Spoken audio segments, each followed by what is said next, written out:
¿Lo está compartiendo, profesor? ¿Usted?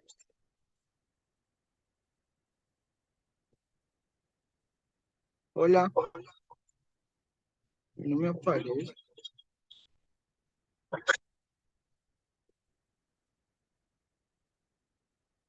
Yupanqui, Yupanqui.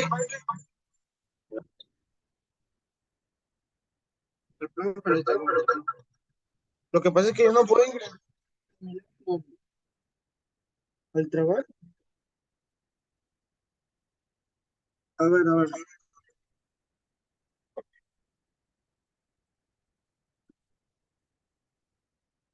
Profesores, compañeros, hoy, siguiendo con las exposiciones pactadas, voy a explicarles acerca de la Bolsa de Valores del Perú. Bueno, en primer lugar, la pregunta que nos hacemos, ¿qué es la Bolsa de Valores del Perú? De Lima, ¿no? Es el mercado de valores que se origina aquí en Perú, o sea, las acciones que tienes, que quieres comprarlas acá en el Perú, tienes que ir a la bolsa de valores y puedes adquirir las acciones que tú creas mejor necesarias, ¿no? Para que los peruanos podamos usar opciones de inversión a través de acciones, bonos, etcétera, ¿no? Y esto lo buscamos en busca de rendimientos, su finalidad, ¿no? La finalidad de la Bolsa de Valores de Lima es una empresa privada domiciliada en el Perú, ¿no? Que forma parte del grupo de la Bolsa de Valores, cuyas acciones se encuentran listadas en el mercado de valores, ¿no? ¿Cuál es el objetivo de este? El objetivo principal es facilitar valores en los servicios, sistemas y mecanismos para la intermediación de manera justa, ¿no?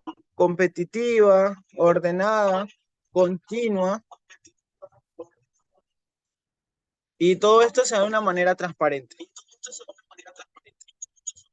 ¿Qué ofrece? ¿Qué te ofrece? ¿No? Ofrece los productos y servicios como la negociación de acciones y valores representativos de acciones, ¿no? Negociación de valores extranjeros, negociación de instrumentos de deuda pública y cooperativa, ¿no? Operaciones de reporte, préstamos bursátil de valores, ¿no? Segmento de capital de riesgo para mineras junior, ¿no? Adicionalmente al mercado regular, Bolsa de Valores de Lima S.A., ¿no? También es un segmento de medidas de las empresas con una facturación hasta 350 millones de soles, ¿no? Con menores requisitos y obligaciones. ¿Qué es una acción? ¿No? Una acción representa una participación en la propiedad de una empresa, ¿no? ¿Y qué incluye? A través de la compra de una acción, ¿no? A nosotros, como propietarios, nos incluye una ganancia de los activos de la empresa, ¿no? Como tal de accionistas son los propietarios parciales en sí de la empresa. Cuando el valor de la empresa aumenta o disminuye, también sube el valor de sus acciones. Otra cosa más aquí, o sea, uno adquiere una acción, ya tiene ¿cómo le puedo explicar? En el tema de que hagan unas reuniones, ¿no? Tú también puedes expresar lo que creas conveniente, ¿no? Para la empresa, porque ya tienes acciones, tu palabra vale, ¿no? Acá está su estructura accionaria, ¿no? Que el capital social de la Bolsa de Valores de Lima asciende a los 13 millones 10 mil, representando por cada acción a un sol, ¿no? Representando el capital social con derecho a voto de un valor nominal de un sol cada acción suscrita y pagada. Aquí lo podemos ver. Eso es lo que le traté de explicar en la diapositiva anterior, ¿no? Que tenemos un derecho a voto, a socializar. ¿Qué se puede comprar en la bolsa de valores, no? Permite comprar acciones de las empresas locales, ¿no? acciones de grupos como Credicor, ¿no? Grupo de BCP o Intercorp, que es grupo de Interbank, Alicor, ¿no? Mineras como Buenaventura o Volcán, servicios como Sedapal o Luz del Sur, Cementos Pacasmayo, AFP Hábitat, al Comercio, y entre otras cosas. No, acá he querido poner un dato, no menor, que dice que cualquier peruano mayor de 18 años puede comprar un pedazo de sus empresas favoritas, ¿no? Esto te volvería accionista de estas empresas. ¿Qué es un accionista? ¿No? Es el que tiene derecho a recibir dividendos cuando la empresa reparta sus utilidades, ¿no? Te haces acreedor de un voto cuando se tomen decisiones a nivel de todos los accionistas o en una asamblea, ¿no? También tienes información de interés para accionistas que publican. ¿Cómo se puede comprar? ¿No? Se puede comprar a través, se les llama croquets, brockets, ¿no? A través de las sociedades de agentes de bolsa, ¿no? Bueno, en el 2000, antes del 2020, ¿no? Había un broker que te cobraba las menores comisiones del mercado, ¿no? Es de renta de cuarta, ¿no? Que tenía una comisión del 0,% que vendría a ser a 40 soles, ¿no? Y también tenías el beneficio de tener un propio, o sea, un propio asesor personalizado para ti, ¿no? Y que tenía un soporte en español y te podían ayudar a ciertas estrategias de inversión. En el 2020 salió un nuevo aplicativo, ¿no? Que esta vez ya podía ser móvil, que se le conoce como el TRI, ¿no? Que es una plataforma súper amigable y tiene comisiones más bajas, ¿no? En este caso tiene el 0,5%, que por operación, que es equivalente al, no, en los impuestos. Todas las compras locales de la Bolsa de Valores de Lima van a pagar el 5% del impuesto a la renta de segunda categoría, ¿no? Pero también existe la presencia bursátil. Es que resulta que hay ciertas acciones que se mueven tanto, ¿no? Y tienen tanto volumen en el mercado que entran en un grupo privilegiado donde ya no pagas impuestos, ¿no? Va a ser el 0%. Ya ahorita los pro de invertir en la bolsa de valores de Lima, ¿no? Si quieres ir en una acción local, ¿no? No hay otra opción que sea la bolsa de valores de Lima, ¿no? Hay beneficios tributarios. Si inviertes en una empresa local, tu ganancia de capital va a sufrir menos afectación de impuestos, ¿no? Todas las plataformas tienen soporte en español y tienen asesores en inglés. Pero así como hay pros, también hay contras. La contra de invertir en la bolsa de valores de Lima es que tienes una baja liquidez de la bolsa, ¿no? Se pueden demorar tus órdenes de compra, ¿no? Debido a que es una bolsa pequeña. Los precios que te ponen no son tan atractivos porque el tema de la oferta y la demanda, ¿no? Y que las plataformas, en este caso, no son tan avanzadas como la de otros países.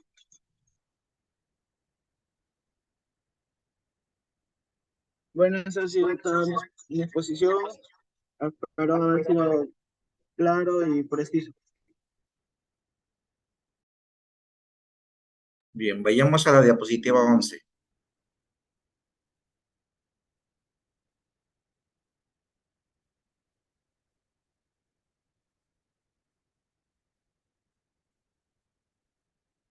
Bien, ¿nos puede explicar qué tipo de beneficios tributarios, dice acá, hay beneficios tributarios si inviertes en una empresa local? Tu ganancia de capital va a sufrir menos afectación de impuestos. ¿Cómo se entiende esto, doctor?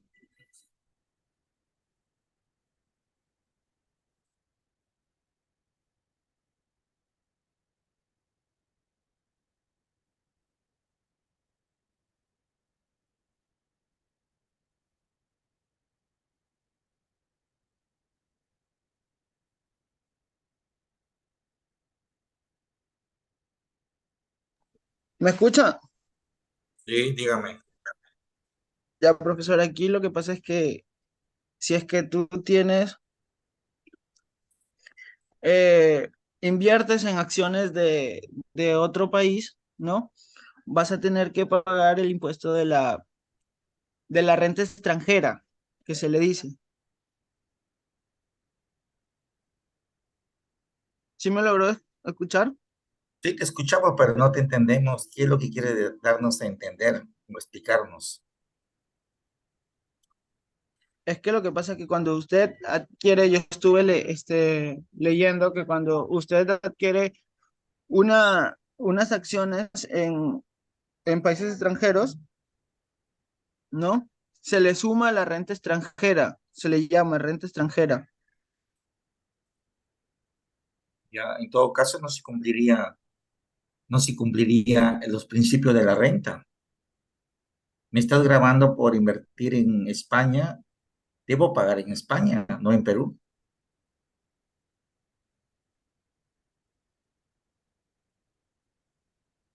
Mm, Luego vemos, digamos, a ver, la diapositivas 8.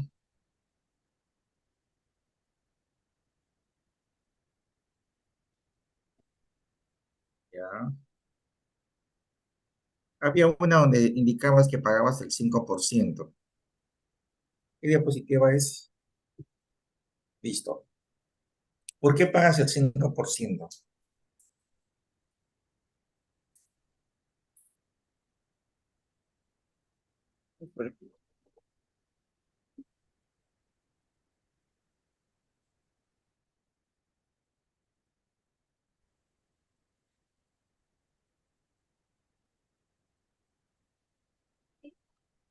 no, todavía.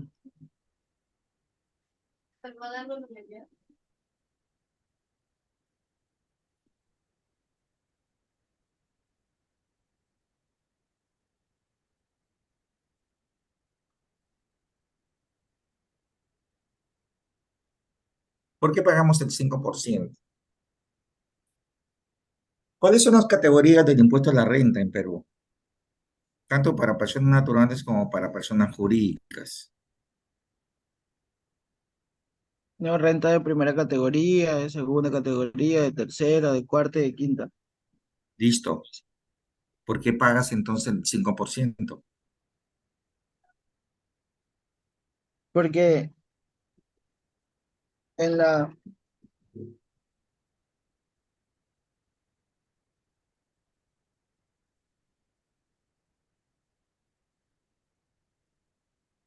la renta de segunda categoría son las rentas que pagas son rentas de capital. ¿Listo? Ujú. Pero se paga la renta, no la compra. Porque yo puedo comprar acciones que hayan perdido en el mercado y no tienen nada que entregarme. O sea, no hay dividendos que distribuir y por lo tanto no he ganado. Mm.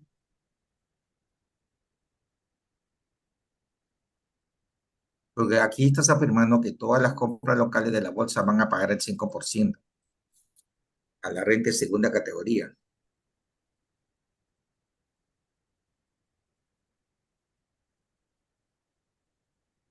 Entonces, esto es lo interesante. Todos los cursos van sumando. O sea, cuando trabajemos estos temas, por ejemplo, tenemos que relacionarnos con los cursos que ya hemos llevado, por ejemplo, tributos. ¿Y por qué se dice que es renta de capital? Porque es la inversión. Pero un momentito, si nosotros decimos, me vas a grabar con el 5%, acabo de invertir 1 millón de soles en compra de acciones de Alicor y ya me estás cobrando el 5%, o es que debes cobrarme a la utilidad que obtuve, la ganancia, después de Ajá, los resultados de Alicor. ajá. ¿Y qué pasa si yo tengo mi empresa? No es la persona natural la que compra, sino que compra, por ejemplo, Volcán Sociedad Anónima. ¿También está afectada esta renta quinta o esta renta de segunda categoría?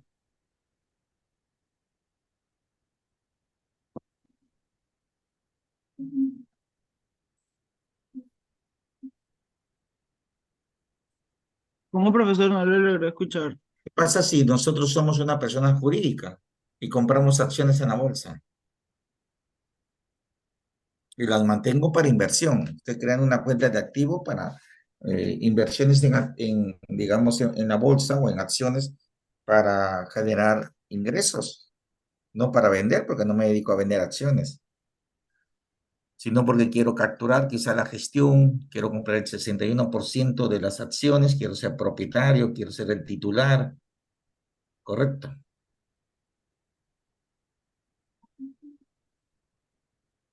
Bien, miren, en realidad estos temas nosotros cuando ya estamos a este nivel, ya tenemos que dominar los temas tributarios, los temas societarios, por ejemplo,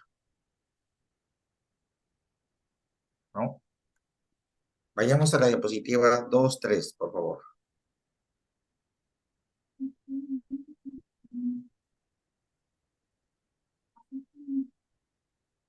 ¿Listo? Está bien la definición, ¿listo? ¿Qué va la finalidad?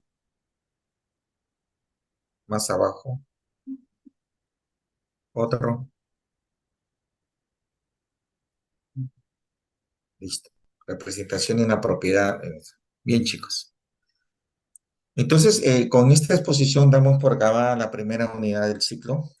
Lamentablemente, nuestro amigo, Profe, eh, ¿cómo podíamos hacer con nuestro amigo Jorge? pues Porque, ajá, lamentablemente va a seguir que llevar el curso el próximo ciclo. o Porque sea ya que tiene... prácticamente queda deshabilitado de nuestro curso. No, él puede seguir. Lo que pasa es que en esta unidad no ha presentado su trabajo.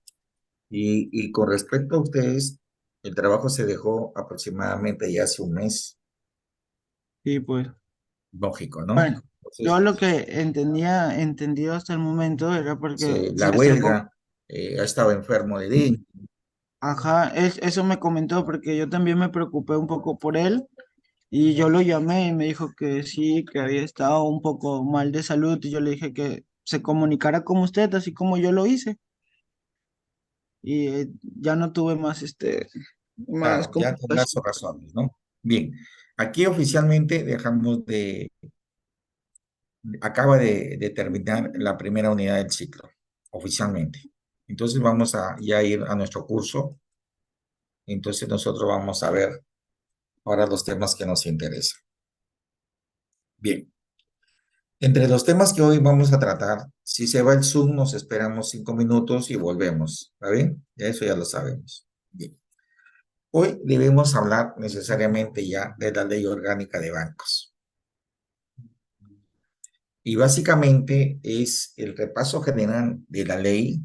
Específicamente, la pregunta que debemos contestar es la normativa que permite crear un banco o cuál es la normativa que establece montos mínimos para crear un banco, monto mínimo de capital, y cuáles son los cambios que se han dado recientemente a la ley de bancos con respecto a, ya existen en el país bancos digitales, no tienen oficinas, y aprovechando el tema de la internet, de las apps, estos bancos son digitales, no necesitan una oficina de representación. ¿Qué más? Existe la obligación, sí, de ahora de sistematizar todos los procesos. Si ustedes ven, la mayoría de los bancos cuando quiere efectuar un reclamo, ya ahora todo es virtual, ¿no? La mayoría de bancos también, de las financieras, de las cajas, en realidad aún mantienen la estructura de mantener o de presentar sucursales, agencias o oficinas principales. Y la tendencia es justamente eh, incorporarlos a lo que es la era digital, ¿no? Todos los servicios, todos los productos se refiere a esto. ¿Qué más ha cambiado en la ley de bancos? Ha cambiado, por ejemplo, la obligación de mantener los patrimonios con respecto a Basilea 3, ¿no? La seguridad de crear un colchón financiero para futuras eventualidades, como en el caso de esta recesión que está incrementando la tasa de morosidad. Cuando nosotros hablamos de un incremento en la tasa de morosidad, significa que los bancos están creando provisiones y si hay mayores provisiones, hay menores utilidades. Y si hay menores utilidades, hay menos pago de impuesto a la renta. Entonces, lo que se está creando a través de estas normas es justamente actualizar. Por ejemplo, también aparece, hoy existen en el mercado las famosas EDIPYMES. Sin embargo, acaba de aparecer un nuevo modelo societario que se llaman empresas de crédito. Solo se dedican a formalizar los créditos, a otorgar créditos. Inclusive pueden realizar operaciones de factoring, ¿correcto? Descuento de letras, pero son otra forma societaria que se ha creado, que es empresas de crédito. Entonces, cuando nosotros vemos estos cambios digamos, en la normatividad de la Ley General de Banco, la 26702, nos, nos, nos, nos advierte que en realidad el futuro es totalmente diferente. Entonces, los bancos igual siguen, digamos, brindando sus servicios. Sin embargo, hay que reconocer que solo las instituciones a las cuales se les autoriza, por ejemplo, los bancos, las cajas, las financieras, están permitidos de acuerdo a la ley a captar dinero del público. Esta nueva modalidad de, digamos, de empresas de créditos están prohibidas de captar dinero del público. Y captamos dinero del público, recordamos que trabajamos cuentas de ahorro, cuentas corrientes, depósitos a plazo. Entonces, hay que saber, digamos, diferenciar estos temas porque uno es la autorización para captar depósitos del público.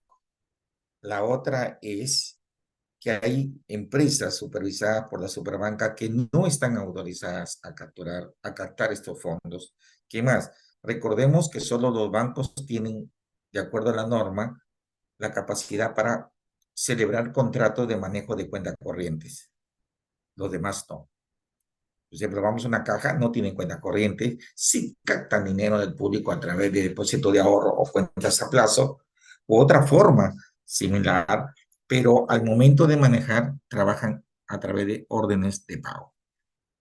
Entonces, lo que queremos aquí en realidad es reconocer la importancia de la ley del banco y luego nos vamos a centrar en realidad en reconocer ahora sí cómo es que nace la idea de crear un banco, cuáles son los límites y cuáles son los requisitos que debe cumplir el grupo empresarial, la persona natural que desea crear estas empresas o formar parte de estas empresas, que de acuerdo a la ley de sociedades y la propia ley de banco lo exige, estos deben tener una organización bajo la forma de sociedades anónimas, anónimas abiertas.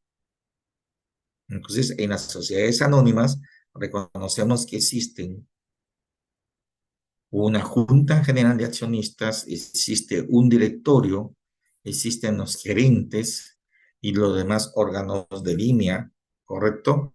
Para el cumplimiento de los objetivos institucionales de estas entidades. Igual tratamiento se da dentro de la ley de bancos para aquellas sucursales de otros bancos internacionales que vienen a operar a Perú. Ellos tienen que adecuar la estructura, sus documentos primigenios de partida de inscripciones en registro público bajo el formato de la sociedad anónima. Entonces, vamos a reconocer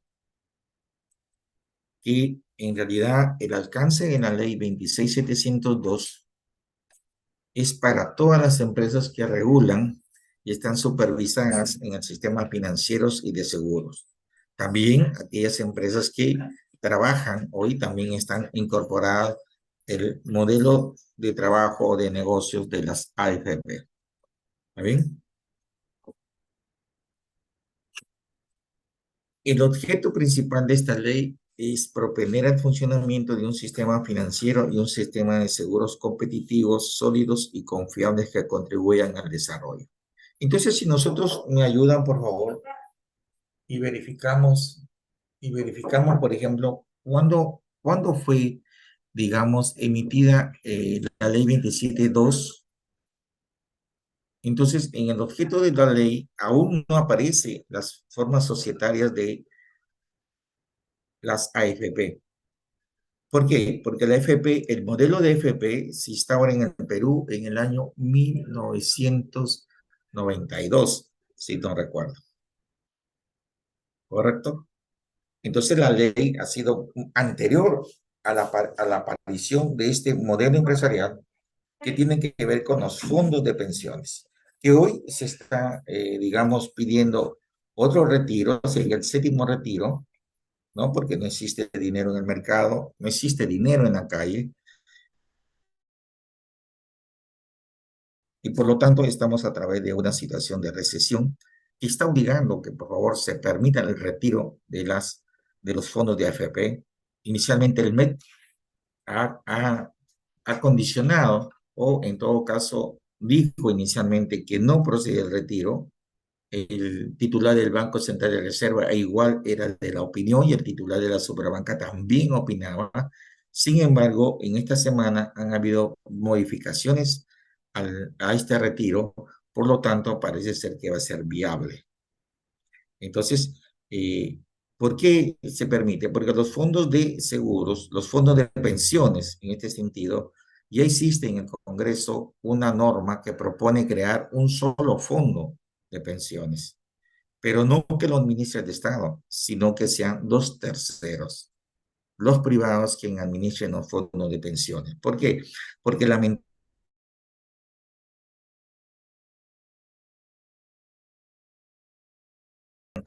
de donde crea la empresa de créditos, como no están autorizadas para recibir dinero del público, o sea, estas empresas pueden contratar, comprar, vender, cambiarse de dirección sin necesidad de comunicar a la Superintendencia de Banca y Seguros.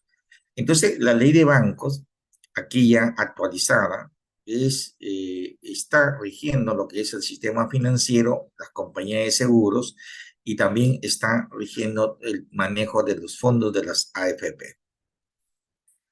En el título 3.0 habla del capital, reservas y dividendos, quiénes son los accionistas, los montos mínimos de capital, cómo se aplican las utilidades, cómo se crean las reservas y los dividendos. Y en el título 4 habla de los órganos de gobierno, la Junta General de Accionistas, el directorio y la gerencia. Y lo interesante de este título es que aquí sí nos interesa saber quiénes son los accionistas. Y también la ley especifica nos da a conocer quienes no pueden ser accionistas de un banco, ¿no? Quienes no pueden ser los fundadores de un banco. Cuando hablamos de los regímenes de vigilancia o de intervención, disolución y liquidación, es cuando en el uso del marco de la ley, la superintendencia interviene a esta empresa que está bajo su supervisión. A lo largo de este año han cerrado varias cooperativas de ahorro y crédito. Por este concepto, estaban autorizadas a captar dinero del público. Es que están supervisadas por la Superintendencia de Banca y Seguro. Primero, se le hace un régimen de vigilancia y es que siempre, todos los meses, trimestralmente, cuatrimestralmente, anual, deben presentar información. Esta información se debe cuidar primero, que es la liquidez y la solvencia. Si ya se presentan problemas, por ejemplo, en el tema de la solvencia, el banco va a intervenir y va a crear una comisión de interventora para proponer alternativas de solución. Si no se lograra, digamos, superar este impasse, entonces automáticamente se va a proceder a la disolución y liquidación de estas instituciones. Para la sección número 2, que habla del sistema financiero, acá hay varios conceptos que es necesario nosotros también repasar. Las normas generales del sistema, los principios declarativos y apareció el secreto bancario.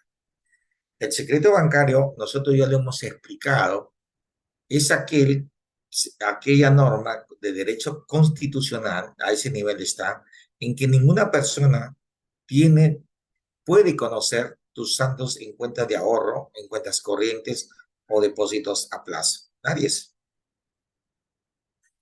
Nadie tiene derecho a conocer los montos, si es que tú tuvieses cuentas también de depósitos. Pero sin embargo, la información de los créditos, a quién le debes, cuánto le debes, cuál es la calificación del deudor, si tú estás en dudoso o pérdida, ¿no?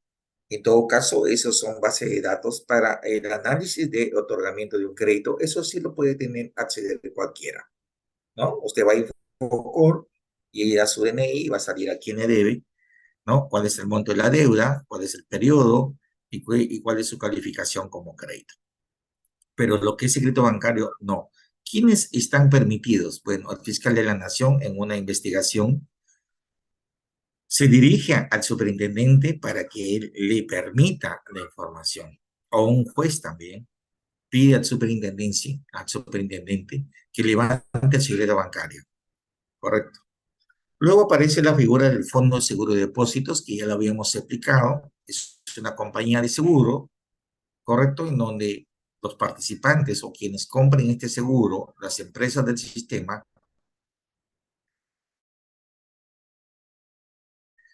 obtendrán por sus ahorristas, sus depositantes,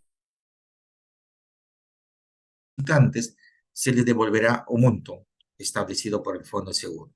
¿Está bien? Por cuenta y por persona. La central de riesgo es el indicador, digamos, de las colocaciones, y hay riesgo por crédito, riesgo por tipo de cambio, riesgo del mercado, riesgo de las operaciones, etcétera, etcétera. Cuando nosotros vemos este tema de las inversiones, debemos entender que cuando alguien decide invertir, está asumiendo automáticamente un nivel de riesgo. El encaje legal es el concepto en donde todos los bancos, todo aquel banco autorizado para crear, para recibir dinero del público y prestar dinero, debe constituir un fondo que le vamos a denominar encaje. Encaje técnico y, si es por la norma legal, un encaje legal. En este caso, todos los bancos deben mantener en el Banco Central de Reserva una cuenta corriente, ¿no? La tasa de encaje actualmente creo que está en 5%. Entonces, eso es lo que deben mantener de todo el total de depósitos, y pueden prestar el 95% como operaciones de crédito. Hablaremos de las garantías que otorgan el sistema financiero, límites y provisiones, quienes no pueden ser accionistas y qué operaciones están prohibidas que se realicen entre accionistas y el banco. ¿Está bien? Efectivamente, hablaremos del patrimonio efectivo. Este concepto también ha sido modificado actualmente por la nueva norma. Cuando hablamos de concentración de carteras y límites operativos, efectivamente, cuando hablamos de concentración de carteras, son especializaciones de los bancos, por ejemplo, aquellas que solamente se dedican a leasing, son clientes de leasing, o aquellos que solamente realizan operaciones de factoring, también son clientes de factoring, y los límites operativos. Los límites operativos están en función al patrimonio, al patrimonio. Hay prohibiciones, hay sanciones. Y luego el título tercero de esta sección nos habla de las operaciones y servicios. Ya sabemos que hay operaciones de depósitos, a los cuales llamamos operaciones pasivas, y hay de operaciones de préstamos o de créditos otorgados, a cual denominamos operaciones activas, y los servicios que brindan las instituciones del sistema financiero, por lo cual generan ingresos por comisiones. Los contratos e instrumentos es una parte interesante. ¿Por qué? Porque materializan estos otorgamientos de crédito. Generalmente el contrato más común que conocemos es un pagaré en el caso de crédito, ¿no? Es el instrumento por excelencia. Y en el caso cuando abrimos una cuenta de ahorros, denominamos contrato de apertura de cuenta de ahorro, en donde nos están indicando si es que van a cobrar comisiones, cuál es el monto de las comisiones, si va a haber exoneración de operaciones, etcétera. Cuando hablamos de fideicomiso, este es un fondo que se constituye para un fin. Aportamos todos, pero para un fin. Entonces, cuando nosotros constituimos un fideicomiso, que es un contrato, se nombra un banco para que él sea el ente custodio del fideicomiso. Por ejemplo, puede ser que el gobierno regional constituye un fideicomiso para el sector pesquero de Tumbes. quiere dotarlo de nuevas embarcaciones, de nuevas medidas de seguridad, etcétera, etcétera, se constituye el fideicomiso o varios pueden también ser participantes del fideicomiso, por ejemplo, entidades privadas, pero que todos aportan para desarrollar esta idea o desarrollar este objeto social. Luego tenemos las comisiones de confianza, que se refieren, por ejemplo, a los contratos que realizan las personas para que el banco pueda asesorarlos, el banco pueda preparar estos expedientes para solicitudes de crédito o el banco pueda representarlos ante terceros en los temas de operaciones bancarias. En el título cuarto hablaremos también de las empresas del sistema financiero, cuando se establecen sucursales de bancos en Perú, del exterior, los bancos de inversión, efectivamente, ya se está dando, desde el año 2000 existen en el Perú ya bancas de inversión o las empresas capitalizadoras de inmobiliaria. Y en realidad este es el boom, las empresas inmobiliarias, ¿no? Luego tenemos también dentro de estas disposiciones generales del sistema de las empresas de bancos, aparecieron las fintech, ¿no? Que son las empresas, las app digitales, que permiten esta negociación, esta capitalización, estos préstamos de dinero, que sin embargo ha recogido a través de la existencia de estas fintech, que son empresas que en realidad todas son virtuales. Ahora ya sea la ley los ha recogido y las ha denominado empresas de crédito.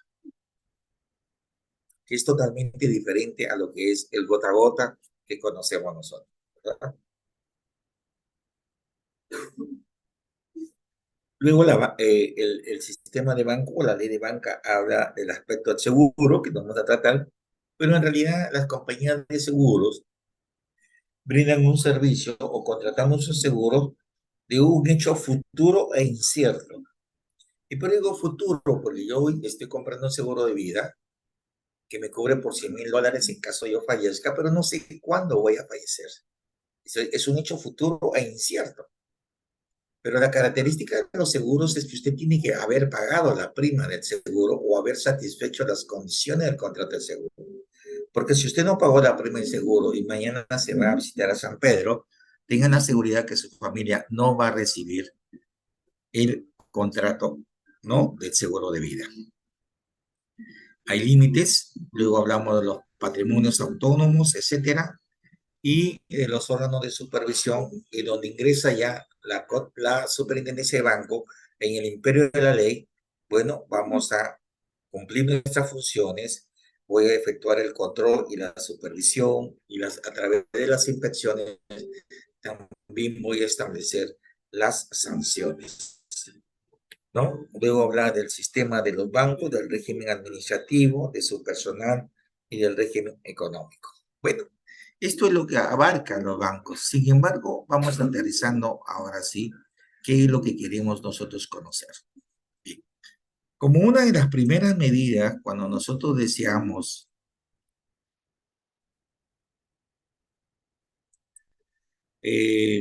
un banco, lo que nosotros tenemos que contar primero es con este estudio de factibilidad en el marco del procedimiento de organización de empresa. En este momento en que presentamos el estudio de factibilidad de organización de la empresa, debo abonar el 5% del capital que se está proyectando. Y la importancia de este estudio radica en que los organizadores han evaluado la viabilidad del proyecto. En este estudio también se refleja la rigurosidad en el proceso de la toma de decisiones que siguen los organizadores de la empresa y constituye para la superintendencia una señal importante de la idoneidad técnica de los organizadores. ¿Qué significa idoneidad? Esta capacidad de los organizadores de esta empresa, de la experiencia, no solamente la capacidad técnica, sino también demostrar la factibilidad a través de lo que se espera obtener, el modelo de negocios a desarrollar, el Esto a través de un riguroso análisis de mercado, de la gestión de la empresa como tal y financiero que sustente la factibilidad de la empresa. Acá hay algunos requisitos, algunas pautas generales, que es lo que se debe tratar en el análisis de mercado, el análisis de gestión. ¿Está bien?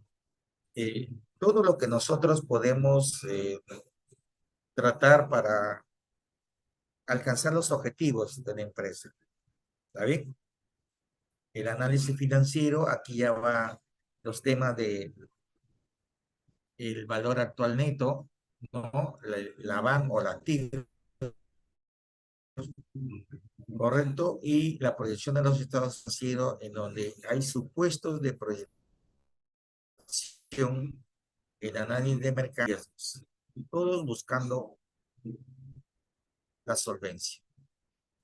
Luego tenemos el análisis del mercado, todo el alineamiento que debe tener, el análisis de gestión igual, el análisis financiero, los precios, las operaciones, el capital mínimo, los estados financieros proyectados, que ahí está el trabajo nuestro. Deben seguir los criterios contables y de presentación establecidos por la superintendencia. Y ya sabemos que los principios o criterios contables están establecidos por las normas internacionales de contabilidad. Bien. Los indicadores financieros o los ratios que aseguran la solvencia, la calidad de la cartera, la gestión, la liquidez y la rentabilidad. ¿Correcto? Entonces, cuando hablamos de solvencia, nos dice, se espera que el cálculo del ratio de capital global considere el requerimiento de capital por riesgo, riesgo de mercado, riesgo de crédito, riesgo operacional, así como el requerimiento de capital adicional. Entonces, todos estos datos, aquí está el famoso BAN, valor actual neto, la famosa tasa interna de retorno, que son conceptos que ustedes ya conocen, ¿está bien? Y los montos mínimos de inversión. ¿Qué se espera con estas proyecciones? Dice, incluye una estimación del punto de equilibrio del proyecto, presentando la evolución de los ingresos proyectados con relación a los ingresos de equilibrio. Bien. Esto es la guía cuando alguien desea en realidad formar un banco, formar una financiera, una caja municipal, la IRIPYME, ¿no? En todo caso, debe seguir todos estos lineamientos en que debe de aterrizar su proyecto de factibilidad. Este es un trabajo especializado y por lo tanto se debe cobrar muy bien con eso. Entonces ahora queremos saber en realidad, bueno, yo estoy con el banco, quiero saber cuánto de capital necesito para constituir un banco. Actualizado a la fecha, aquí están los montos, chicos, la circular 204 del 2020. Para constituir un banco necesito 27.466.531 nuevos soles. Si es una empresa financiera, necesito 13.812.457. Una caja municipal, igual. Una Ha caja, bajado, las cajas porque sí. no, también estoy viendo ahorita en la ley ¿No? número 267002, en el periodo de abril a junio de 2021, empresas bancarias son 28.951.277. Ah, entonces estás actualizado. Porque El que usted está yo es estoy viendo la actualizado. circular del 2020. Ah, ya, este es el actualizado entonces. Muy bien, compadre. Las empresas Entonces, financieras son vamos a dejar 14, de compartir. 14 Entonces, mil. comparta, por favor, su Ya, información. voy a compartir. Bien, muy bien. Ahí está. Listo. ¿Cuándo se dio esta norma? A junio de 2021. Y ahí está. Empresas de operaciones múltiples, empresas bancarias, estamos hablando de bancos, necesito 28.951.277, ¿no? Ahí están las cooperativas de ahorro y crédito, las EDIPYME, o llamadas empresas de crédito, ¿no? Podemos constituir una caja rural, una caja municipal, ¿no? Y ahí están las empresas especializadas de capitalización, de arrendamiento financiero, leasing, factoring, afianzadora de garantías, de servicios fiduciarios, fíjate, de manejo de dinero o las administradoras hipotecarias, ¿no? Entonces luego habla de las compañías de seguro, pero nosotros nos vamos a centrar ahora en el capital para constituir. Entonces necesitamos presentar un proyecto de factibilidad y también necesitamos presentar, o en ese momento, tener los 28.951.277. Y de ese monto, el 5% debe ser abonado a la superintendencia conjuntamente con la presentación del informe del estudio de factibilidad. ¿Qué tiempo demora este estudio de factibilidad? Bueno, en realidad sí lleva tiempo porque hay que verificar toda la información. Estos son estudios técnicos, hay que hacer igual, hay que repasar las proyecciones, hay que visitar, hay que hacer entrevistas antes de proceder a brindar la autorización de funcionamiento. ¿Correcto? Y esto sí demora aproximadamente un año. ¿Bien? Bien, doctor Olaya, gracias por este dato interesante. Y ahora sí, nos vamos a repasar las nuevas modificaciones de la norma de la ley de banco, lo que recién ha salido. Quería compartir porque esta es una literatura que se encuentra en la web. Este es el 19 de marzo, modifica la ley de banco y aquí aparece este nuevo tipo de empresas, empresa de crédito. Dice que debe contar con un capital mínimo de 678.000. Pero ojo, no les está permitido captar depósitos del público.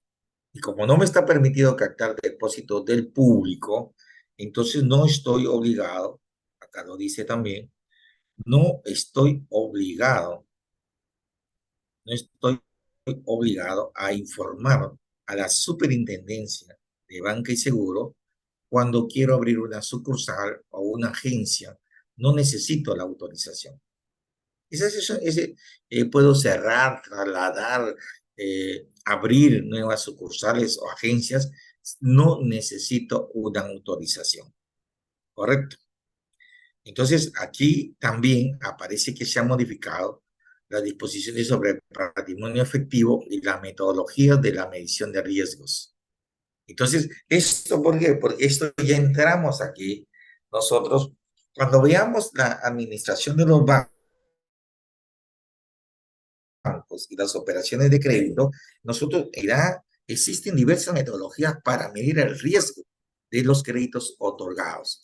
Cuando estos riesgos, por ejemplo, hoy la tasa de referencia en Perú está en 7%, ¿qué significa la tasa de referencia?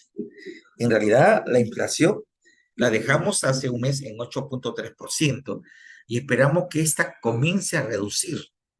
¿Por qué? Porque esta también, la tasa de referencia, nos indica, por ejemplo, el punto mínimo en que nosotros debemos cobrar intereses para poder encontrar un equilibrio entre los costos operativos y las ganancias obtenidas. Esperamos también que se mejore la situación en cuanto al tema de la inflación. El tipo de cambio se mantiene, gracias a Dios, ¿correcto? No sabemos el impacto de las huelgas que hoy están, digamos, sucediendo en el país. No sabemos tampoco el impacto, digamos, del retraso de que empiecen a operar los grandes proyectos mineros en el Perú. Sin embargo, ya podemos nosotros proyectar que en realidad este es un tema de recesión, ya es un tema de política económica y este es un tema netamente político. Hay muchos sectores interesados en justamente lograrle arrancar o lograrle arrancar al Estado ciertos beneficios laborales en el uso de la norma constitucional con todo el derecho del mundo, pero que sin embargo es como una estrategia justamente este mes para poder nosotros plantear una serie de reclamos. Estaba leyendo también que se acaba de confirmar la sentencia al expresidente regional y candidato o no, presidente del partido Perú Libre, el señor Cerrón, médico de profesión, ¿no? Acaban de imponerle una pena privativa de 3 años, 6 meses por un tema de corrupción, por un tema de una construcción de una obra en su región cuando él era presidente regional. Bien, esos son temas. ¿Cuál es el impacto en la economía? Nosotros estamos esperando que sean estas señales las que posibiliten aún creer en la confianza en un poder judicial. ¿Qué otro impacto también vamos a tener a nivel de lo que es la macroregión norte de Lima? Pues no se olviden que se está construyendo el puerto más grande, que tiene mayor calado y generalmente ha llamado la atención del Departamento de Estado de los Estados Unidos, en donde justamente las empresas chinas han logrado posicionarse y están desarrollando estos grandes proyectos. ¿Qué más están tomando, digamos, actividades estratégicas como la generación de la energía? Quien la compró es una empresa china y efectivamente está llamando la atención para que se tenga cuidado dentro del concepto de soberanía del Estado, de que hay una posición muy ventajosa respecto a una potencia mundial con respecto a los intereses del país, ¿no? Eso ya es un tema político, pero que nos llama la atención porque en realidad dentro de la figura del comercio internacional también hay otros enfoques que hay que tomar en cuenta al momento de aplicar una geopolítica. ¿Está bien? ¿Y por qué lo digo esto? Porque en realidad cuando vienen estas grandes inversiones, generalmente están utilizando recursos provenientes del mercado de capitales y que también dinamizan el mercado del sistema financiero nacional. Y yo espero que se dé ya para el próximo año que está viniendo el presidente chino para inaugurar esta obra. Yo espero que esta zona del norte de Lima, específicamente la zona de Huacho, de Guarmey, sea un emporio de trabajo, un emporio comercial, un emporio donde existan mayores empresas especializadas en estos ramos y que permita justamente la generación de mayores puestos de trabajo y consecuentemente la necesidad de contar con profesionales en el área contable. ¿Por qué? Porque en realidad nosotros ya nos estamos preparando para eso. ¿Está bien? Bien. Entonces, esto son las modificaciones a la nueva norma que salió recién en marzo de este año. Bien. ¿Qué más vamos a aprender esta tarde? En esta tarde también están los requisitos para constituir, ya hemos visto, el monto mínimo, las modificaciones y vamos a ver el tema de la norma de superingreso. Bien, Profesor, vamos. ponga el link de las modificaciones en el WhatsApp. Listo, no se preocupe. Para- yo ya puse el link del capital mínimo. Listo, doctor. Este del estudio Checopar es un estudio de abogados, un prestigioso estudio de abogados que está haciendo este análisis. ¿Está bien?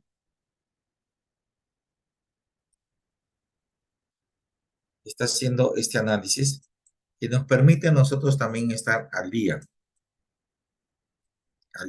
en el tema de lo que es nuestra carrera. Listo, ahí va. Bien. Entonces vamos a ir ahora sí con calma y vamos a reconocer lo que dice la ley. Nos quedan 10 minutos. Ya saben que si nos vamos, retornamos jóvenes dentro de 5 minutos mientras tomamos un refresco como una pausa activa, ¿no? Lo que llamamos pausa activa. Bien, Profesor, sí. disculpe, ¿usted aún no logran saber cuándo vamos a retomar nuevamente a clases? Lo último que hemos tomado conocimiento, porque tenemos los canales de comunicaciones con los docentes contratados,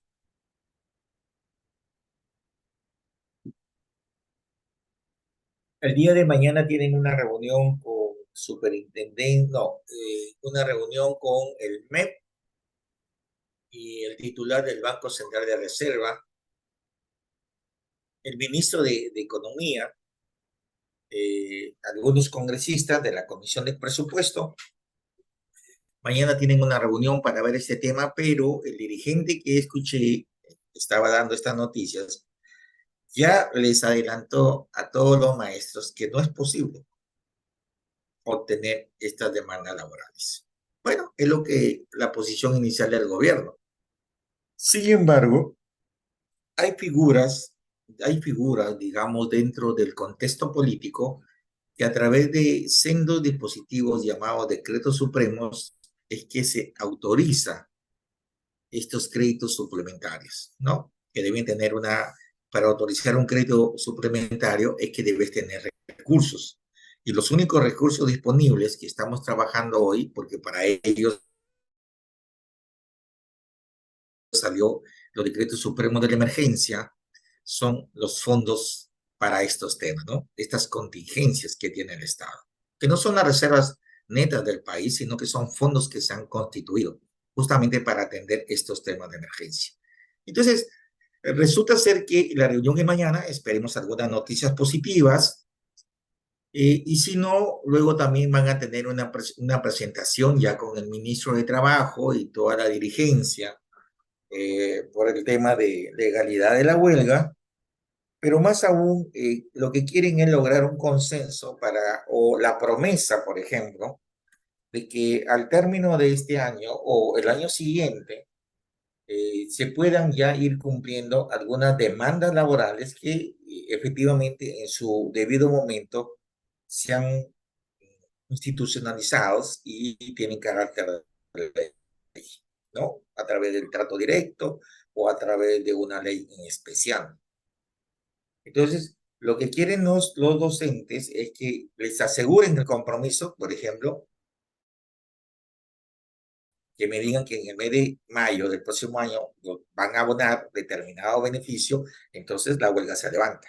Si no se lograra estos temas o no logramos un consenso, porque ahí hay que ganar, ganar, se llama el contexto donde todos vamos a ganar, el dirigente concluyó en que la huelga continúa. Entonces nosotros como estudiantes hay que estar en el día a día de las comunicaciones, ¿no? En el día a día de las noticias y hacerle seguimiento a este tema de la huelga de maestros. ¿Por qué? Porque en realidad, si la huelga continúa, significa que el ciclo debe continuar tal como estamos. Algunos docentes están dictando clases, otros no. Y si logramos, ¿cómo se va a completar, digamos, el periodo lectivo? Que son dudas que me imagino ya se está pensando a nivel nacional o a nivel también institucional. El día de ayer también había una reunión del Consejo Universitario, si mal no recuerdo, para hoy día, de la Asamblea Universitaria, por un hecho trascendental. Entonces, hay varias actividades que yo sugiero, porque ustedes como estudiantes deben estar enterados en el día a día, ¿no? El tema de la huelga es mañana la reunión, el martes hay otra reunión, pero en síntesis, si no se lograra estos compromisos, estos acuerdos a nivel ya de Estado, a nivel del Ministerio de Economía, a nivel digamos, de este nivel ya gubernamental, en todo caso, el dirigente que estaba tomando la palabra dijo que la huelga continúa. Bien, chicos, y hay que estar preparados para todo, ¿no? Para todo lo que nosotros debemos concluir. Y eso también amerita que ustedes se corre un poquito el plazo porque ya habían pensado en que máximo en marzo, abril del próximo año, ustedes ya deben ser bachilleres, ¿verdad? Bachilleres de contabilidad y luego tener su título profesional. Bien. ¿Alguna otra pregunta? La última, profesor. Dígame. Imaginemos que se alarga la huelga, ¿no? Ah, ¿podríamos perder el ciclo? ¿O cuántos días faltaría para poder perder el ciclo? En realidad no existe el ánimo, por lo menos dentro de los docentes universitarios, perjudicar de esta manera al estudiante. No existe ese ánimo. Ustedes deben comprender que es una estrategia de lucha. Lo que estimo yo que a donde abarcan, porque ya les dijo el ministro de Economía, no hay más plata. Es lo que yo entendí. Los formuladores del presupuesto ya terminaron su trabajo desde el mes de junio, agosto, ya lo presentaron y ya están en la comisión de presupuesto del gobierno. Entonces ya se ha sumado y, por ejemplo, estimo que para el año 2024, un ejemplo hipotético, el presupuesto sea de 140.000 millones de soles. Todo el sector público ya proyectó su presupuesto. Entonces, como ustedes conocen, para yo satisfacer estas demandas, necesito obtener más ingresos o transferir entre partidas o hacer transferencias entre pliegos. ¿Qué más? Que puede ser que hayan ingresos, digamos, excepcionales o tomar de los famosos fondos de contingencia, que era la figura que le había planteado el ministro de Economía a los dirigentes, tomar de estos fondos de contingencia para poder atender estas demandas laborales. Pero en realidad había que escucharlos porque nosotros no hemos participado de estas reuniones.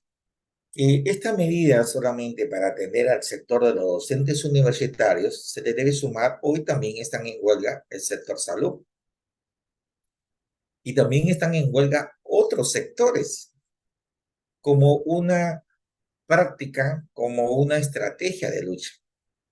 Les repito, no existe intención de parte de nosotros los docentes de perjudicar el normal desarrollo de las clases. Lo que sí les vuelvo a reiterar, hay que estar pendiente en el día a día. Hagan seguimiento a estas reuniones de la dirigencia de docentes y el Ministerio de Economía, el ministro de Economía, la Comisión de Presupuesto, etcétera, etcétera. Porque esto les va a permitir a ustedes ya hacer una proyección. No vamos a perder el ciclo, porque si se va a perder el ciclo, piensen que somos todas las universidades públicas. ¿Ya se ha perdido ciclos en el pasado? Sí, no lo vamos a negar. Ya se han perdido ciclos, pero no en esta lucha que acabamos de empezar. Entonces, esta situación extrema, por ejemplo, que ya llevamos 2 meses y ustedes solamente están con los docentes contratados en clase, los docentes nombrados no tienen, pues hay que tomar algunas acciones, ¿no? Yo creo que ahí ingresa ya la etapa del nivel superior de la casa de estudio. La asamblea universitaria, el consejo universitario, los decanos, los propios docentes que son asesores, ellos en todo caso también ya están pensando quizás qué pasa si suceden estos temas. Pero no hablemos de esto, vamos a ser positivos. Creo que ya el ministro le dio una salida, un poco ya calmó las aguas, lo que quieren ellos es un compromiso formal. Y como ministro yo le firmo un documento donde diga en mayo, en junio, en julio, en abril.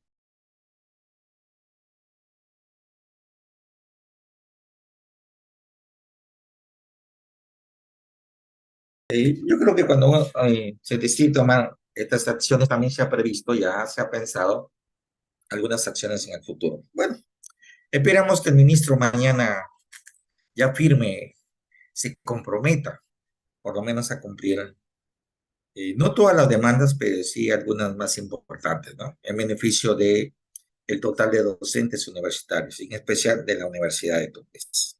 Bien, chicos, eh, vamos a ver a grandes rasgos lo que en realidad la norma indica para el tema del funcionamiento de estas empresas, específicamente de bancos, porque nos toca hablar de bancos. Ya hemos precisado que el modelo de constitución es la sociedad anónima, ¿correcto?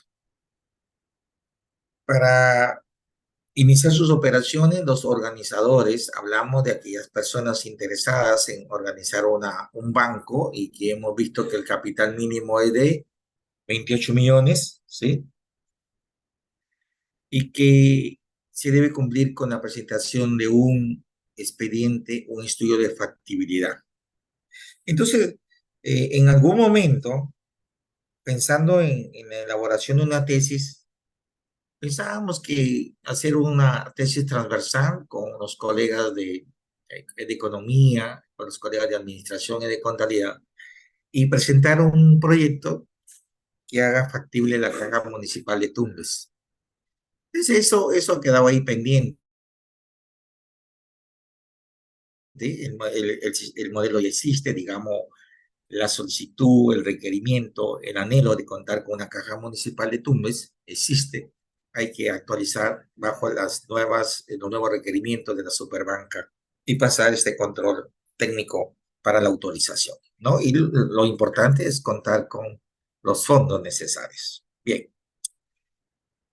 el estatuto, como ustedes conocen, eh, es el contrato social, donde los accionistas definen la estructura, define también la vigencia de las operaciones, etcétera, etcétera, los aportes, las relaciones de los socios, etcétera, etcétera. Y aquí, cuando habla el artículo 13, menciona que las cajas municipales de ahorro y crédito y las cajas municipales de crédito popular se regirán por la legislación. Cuando hablan de esta legislación, ¿a qué se refiere este párrafo del artículo 13? Dice, se regirán por la legislación que les es propia. A ver, jóvenes.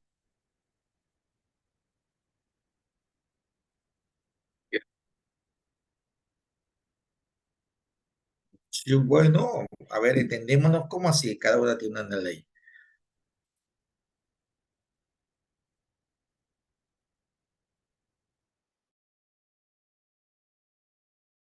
Que les es propia, ¿bien? Ya, correcto. La Constitución, la ley de sociedades, la superintendencia y, porque habla de cajas municipales, cuando hablamos de cajas municipales, ¿qué ley engloba las cajas municipales? ¿Dónde se desarrollan?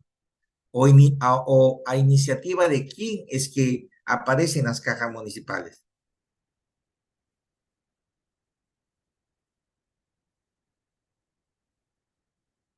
Chicos, el nombre lo dice, las municipalidades. Y si las municipalidades tienen su propia ley, será la ley de municipalidades. Lógico, ¿no? Aparte que también ingresa la superintendencia de bancos y seguros, la ley de sociedades, ¿no?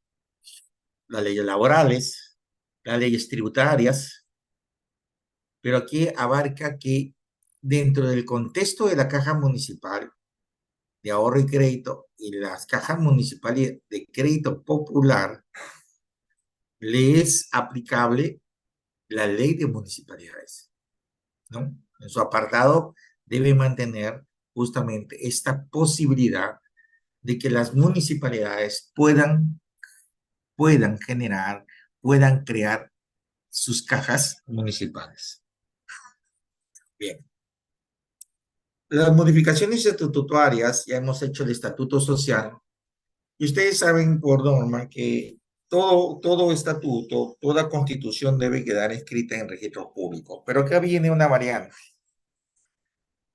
que todos estos acuerdos que se tomen a nivel de banco, de financiera, de cajas, del directorio, de todo lo que se puede, quiera hacer algún cambio, digamos, los estatutos, debe previamente tener la autorización de la Superintendencia de Banca y Seguro. Y cuando ya tiene la autorización de la Superintendencia de Banca y Seguro, que tiene también su oficina de asesoría legales, ¿no? Porque en ese sentido sí son muy cuidadosos, muy fiscalizadores, recién va a proceder la inscripción de estas modificaciones al estatuto. La denominación social, etcétera, etcétera, también, ¿no? Es característica de la ley de sociedades, pero que habla que les es prohibido utilizar la palabra central, porque no podría utilizar Banco de Crédito Central del Perú. No, tenemos que tener cuidado que esa denominación solo la va a utilizar el Banco Central de Reserva del Perú, que tiene su propia norma, ¿no? Su propia organización, tal como lo es el Fondo de Mi Vivienda, tal lo que es el Banco Agropecuario. El Banco de la Nación también tiene su propia ley de creación, ¿no? El mismo COFIDE, que es un banco de segundo nivel, ¿no? Que es el propietario, es el que posee las acciones de las empresas del Estado. Entonces, ellos tienen su propia ley de creación, que también digamos, están bajo el amparo de la Superintendencia de Banca y Seguros, sí, igual están supervisados, ¿no? A pesar que tienen su propia ley de creación, etcétera, etcétera, igual la Superintendencia tiene que supervisarlos. ¿Por qué?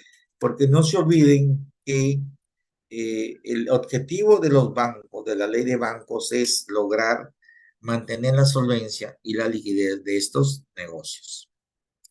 El capital mínimo, ya lo hemos repasado, para el tema de los bancos exclusivamente, va más allá de 28 millones de nuevos soles. ¿Podrías que precisar, Cristian, cuál es la cantidad exacta para capital mínimo?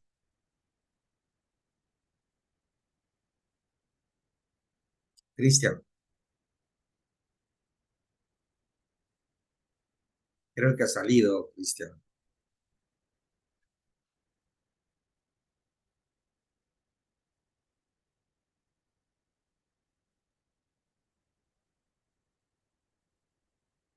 Bien. ¿Me escucha? Ahorita ¿Ya te se me estamos. ¿Cuál es el monto mínimo de capital para un banco? ¿28 millones?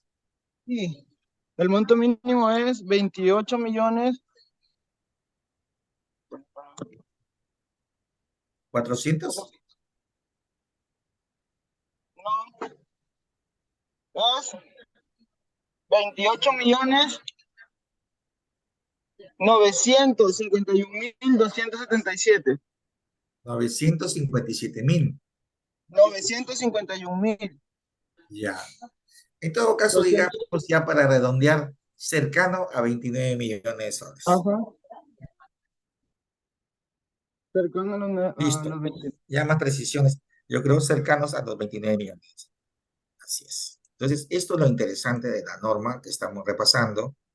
Y el capital mínimo, también hablamos de actualización de sus límites. Y aquí viene el tema de la organización de los organizadores de la empresa. Y este es interesante, el artículo 19, ¿no? Reclama y precisa que los organizadores de estas empresas, a que se refiere el artículo 16 y 17 que hemos repasado, deben ser de reconocida idoneidad moral y solvencia económica.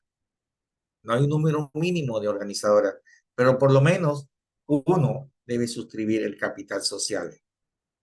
Bueno, la ley de sociedades estima que debe haber dos, ¿correcto?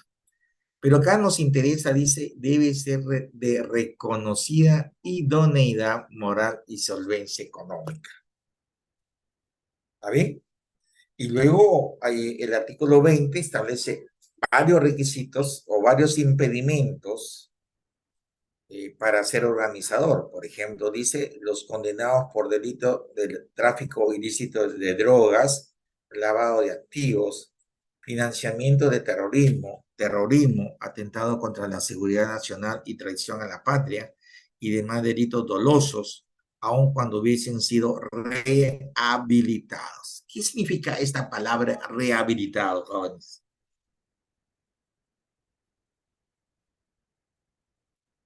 Aun cuando hubieran sido rehabilitados. ¿Qué significa esta frase?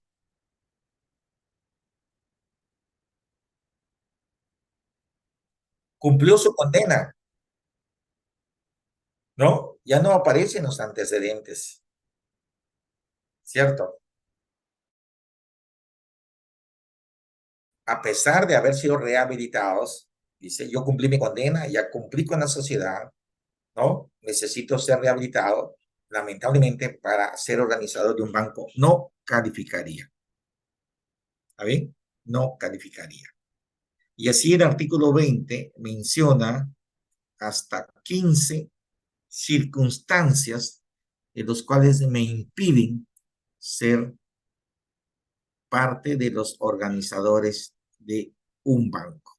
La solicitud de organización ya la hemos repasado, hay que presentar un proyecto de factibilidad y en ese momento debo de constituir un depósito de garantía del 5% del capital mínimo. ¿Y cuál era el capital mínimo? Dijimos 29 millones, ¿no? 5% de 29, ¿cuánto es, chicos? 5% de 29 millones.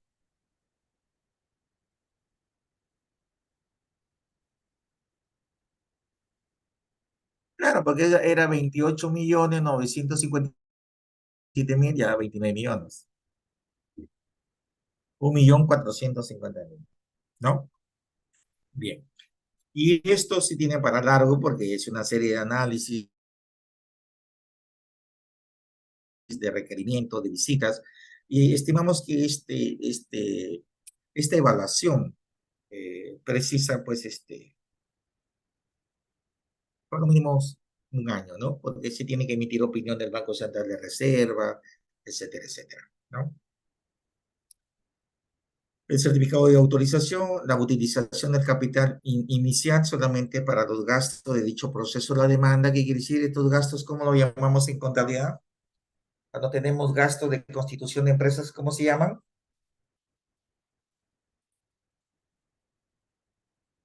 Los gastos para constituir un negocio, ¿cómo los agrupamos en contabilidad?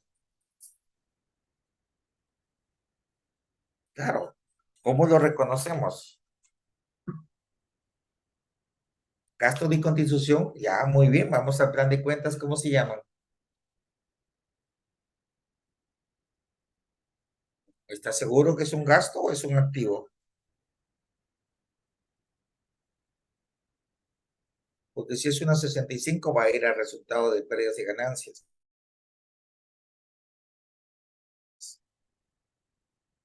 Listo. Y si es un activo, ¿qué código es? La 11, no puede ser. Esos conceptos se reconocen como intangibles. En el plan general es la 34, ¿no? En bancos había que buscarlo, ¿no? Bien. Luego dice que el capital social de estos 29 millones, yo puedo comprar o construir inmuebles para uso de la empresa. En realidad, hoy la tendencia es que estas empresas sean virtuales, ¿no? Todo es virtual y existen bancos virtuales. ¿Bien? Luego dice que con este capital inicial yo puedo comprar mobiliario, equipo y máquinas requeridas para el funcionamiento de la empresa. Sí, porque está dentro del proyecto, ¿no? De la creación de este banco. No se olviden que dentro del proyecto había una serie de requerimientos, no solamente iban por la parte organizativa, hablaba de estudio de mercado, de las proyecciones, de los ingresos, de los servicios por tipo de riesgo, etcétera, etcétera. O sea, es todo un análisis de factibilidad de lograr la autorización de la superintendencia de banca y seguro. Y luego también con este capital dice contratación de servicios necesarios para dar inicio a las operaciones. Bien, aquí ingresan los servicios profesionales y ahí estamos nosotros. Porque no se debe entender, por ejemplo, que ahí habla de estados financieros preparados bajo las normas internacionales de contabilidad. Cuando nosotros diseñamos la organización de un banco, debemos también nosotros tener cuidado que debemos definir o debemos sugerirle al directorio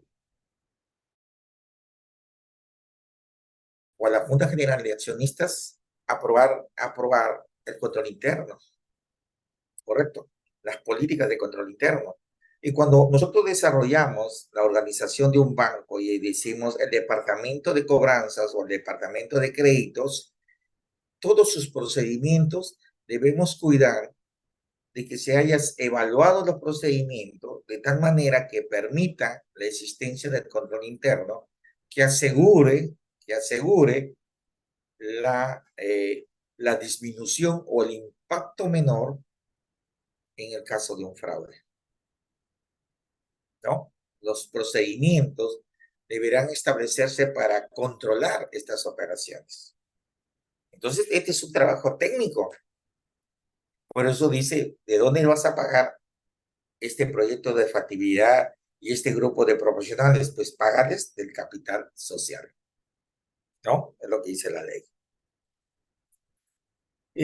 Las garantías de los organizadores y luego viene la autorización de funcionamiento, las resoluciones, vigencia de autorización, allí nos indicarán a partir de qué fecha entra en funcionamiento la empresa, etcétera, etcétera, etcétera, ¿no? Entonces aquí hay que diferenciar que hay empresas autorizadas a captar dinero del público y hay empresas hoy ya autorizadas, ¿no? Que no necesitan autorizaciones en el caso de designar nuevos locales, nuevas sucursales, nuevas agencias, etcétera, etcétera, porque no están autorizadas a recibir dinero del público. Las inscripciones de acciones de la empresa en la bolsa, bueno, ustedes ya conocen el procedimiento para colocar los bienes en la empresa, las acciones de la empresa en la bolsa, este también es un trabajo técnico. Hay que hablar sobre, hay que recibir el apoyo de las calificadoras de crédito, ¿no? La oportunidad de ingresar a este mercado de capitales, ¿no? En la esperanza de poder conseguir mayores fondos para el cumplimiento de mis objetivos. Está la apertura de las agencias, sucursales o oficinas especiales. Cuando hablamos de sucursales, yo entiendo que tengo la agencia central del Banco de Crédito en Lima, que es La Molina, y hablamos de una sucursal, puede ser la sucursal de Miraflores, la sucursal de Puente Piedra, la sucursal del Callao. Y cuando hablamos de agencia, también hablaremos de la agencia, la sucursal de Piura y la agencia de La Unión, por ejemplo, o la agencia de Cholucanas. Pero cuando hablamos de oficinas especiales, estamos hablando de aquellas oficinas instaladas dentro de aquellas empresas fiduciarias o que brindan servicios de control o custodia de valores. Entonces sí tenemos dos, ¿verdad? Está la Prosegur y la otra Azul, que allí también se brinda servicios de custodia de valores y por lo tanto allí también puede instalarse una oficina especial. Anteriormente, en el caso de Tumbes, recuerdo que el Banco de la Nación había constituido, había instalado una oficina dentro de los ambientes de la Corte Superior de Tumbes. ¿Sí recuerdan eso, no? ¿Verdad, chicos? Jóvenes.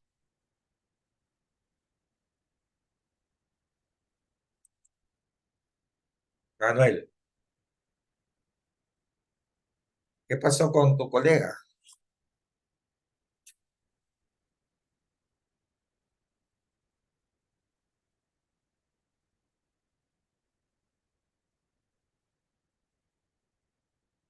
Chicos,